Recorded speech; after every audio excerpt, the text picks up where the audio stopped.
कल्पना कीजिए, हिमालय की ऊंची चोटियों पर जहां तापमान -30 डिग्री सेल्सियस तक गिर जाता है, वहां दो ताकतवर देश आमने सामने खड़े हैं। एक तरफ भारत, दूसरी तरफ चीन।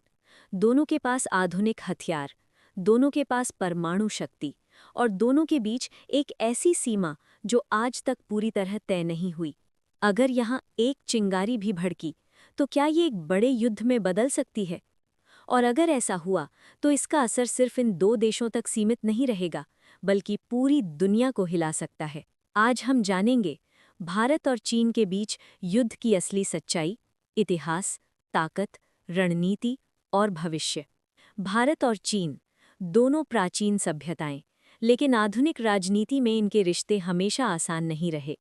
1950 का दौर, जब भारत ने चीन को एक दोस्त के रूप में देखा, हिंदी चीनी भाई भाई का नारा दिया गया। लेकिन असली समस्या शुरू हुई तिब्बत से, जब चीन ने तिब्बत पर नियंत्रण किया और भारत ने दलाई लामा को शरण दी। इसके बाद दोनों देशों के रिश्तों में दरार आ गई। 1962 का युद्ध, ये एक टर्निंग पॉइंट था। चीन ने अचानक हमला किया और भारत को भारी नुकसान हुआ। इस युद्ध ने भारत को ये सिखाया कि केवल भरोसे पर नहीं, बल्कि मजबूत रक्षा व्यवस्था पर निर्भर रहना होगा। इसके बाद सीमा पर तनाव बना रहा। कई बार छोटे टकराव हुए। 2017 डोकलाम संकट, 2020 गलवान घाटी संघर्ष। इन घटनाओं ने साबित किया कि ये विवाद अभी भी खत्म नहीं हुआ है। भारत और चीन के बीच लगभग 3400 किलोमीटर लंबी सीमा है, लेकिन समस्या ये है कि ये सीमा पूरी तरह स्पष्ट नहीं है। इसे LAC कहा जाता है, लेकिन भारत की अपनी LAC की धारणा है, चीन की अपनी। इसलिए दोनों की सेनाएं कई बार एक ही जगह को अपना क्षेत्र मानती हैं। मुख्य विवादित क्षेत्र: अक्साई चिन, लद्दाख, चीन के नियंत्रण में, भारत इसे अपना हिस्सा मानता है। अरुणाचल प्रदेश, भारत का राज्य, चीन इसे दक्षिण तिब्बत कहता है। डोकलाम, भूटान के पास, रणनीतिक रूप से बेहद महत्वपूर्ण। चीन की रणनीति: धीरे धीरे अपनी स्थिति मजबूत करना, इंफ्रास्ट्रक्चर बनाना, दबाव बनाना। भारत की रणनीति: सेना की तैनाती बढ़ाना, सड़क और एयरबेस बनाना। नतीजा: नो वॉर नो पीस स्थिति, जहां तनाव हमेशा बना रहता है। अब बात करते हैं सबसे महत्वपूर्ण पहलू की। अगर युद्ध हुआ तो कौन ज्यादा ताकतवर है? दुनिया की सबसे बड़ी सेना PLA, अत्याधुनिक मिसाइल सिस्टम, हाईटेक ड्रोन और साइबर वॉरफेयर, मजबूत रक्षा उद्योग। चीन की सबसे बड़ी ताकत उसकी टेक्नोलॉजी और उत्पादन क्षमता, अनुभवी और प्रशिक्षित सैनिक, पहाड़ी युद्ध में विशेषज्ञता, मजबूत लोकतांत्रिक समर्थन। भारत की सबसे बड़ी ताकत जवानों की ट्रेनिंग और जमीनी अनुभव।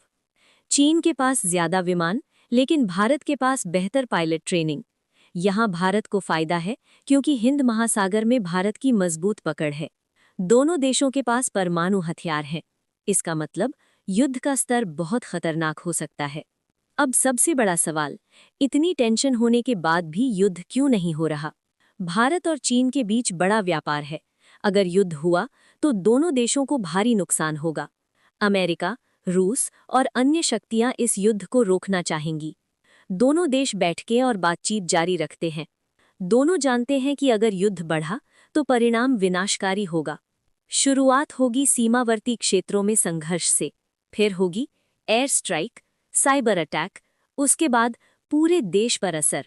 शेयर बाजार गिर सकता है, महंगाई बढ़ सकती है, इंटरनेट सेवाएं प्रभावित, ऐप्स और डेटा पर नियंत्रण, नौकरियों पर असर, दैनिक जीवन में बदलाव।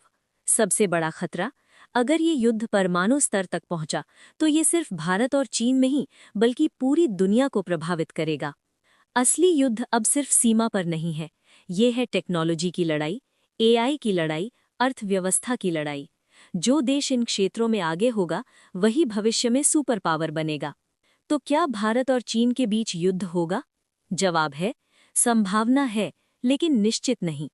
असली सच्चाई, दोनों देश युद्ध नहीं चाहते, लेकिन तनाव खत्म भी नहीं हुआ है। युद्ध में कोई असली विजेता नहीं होता, सिर्फ नुकसान होता है। और शायद सबसे बड़ी जीत यही है कि युद्ध कभी हो ही ना जाए। आपका क्या मानना है? क्या भारत और चीन के बीच युद्ध होना चाहिए या नहीं?